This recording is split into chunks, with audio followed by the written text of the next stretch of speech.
TV आणि चित्रपटांमध्ये झळकलेले प्रसिद्ध अभिनेते रमाकांत दयामा यांचं निधन. सहअभिनेत्री शुभांगी लाटकर यांनी सोशल मीडियावर पोस्ट शेअर करत अभिनेत्याच्या अकाली निधनाची बातमी दिली. शुभांगी यांनी रमाकांत यांच्या अकाली निधनाबद्दल शोक व्यक्त करत लिहिलं आहे की आज आपण एक सुंदर आत्मा गमावला आहे आणि मी निशब्द झाली आहे. रमाकांत दयामा केवळ माझे चांगले मित्र आणि कौटुंबिक मित्र नव्हते, तर मी कायम त्यांचं कौतुक करायचे आणि आदरही करायचे. आव्हानात्मक आयुष्यात जगण्याचा खरा आनंद कसा घ्यायचा हे त्यांना माहीत होतं.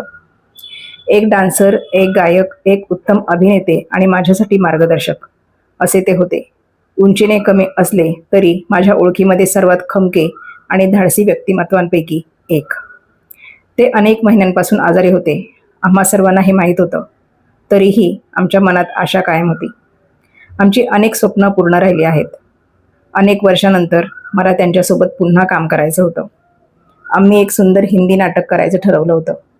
जेव्हा मी त्यांना विनंती केली तेव्हा ते हसले आणि म्हणाले, मला लवकर बरं तर होऊ दे. आम्ही रंगमंचावर एकत्र काही सुंदर कविता सादर करण्याची योजना आखली होती. ते स्वप्नही अपूर्ण राहिलं. काही दुःख अशी शांतता मागे सोडतात जी शब्दात व्यक्त करता येत नाही. आज असाच एक दिवस आहे. रमाकांतजी, तुमची खूप आठवण येईल. तुमची कला आणि तुमच्या आठवणी कायम आमच्या मनात जिवंत राहतील. तुमच्या आत्म्यात शांती लाभो, असं अभिनेत्रीने शेवटी लिहिलं.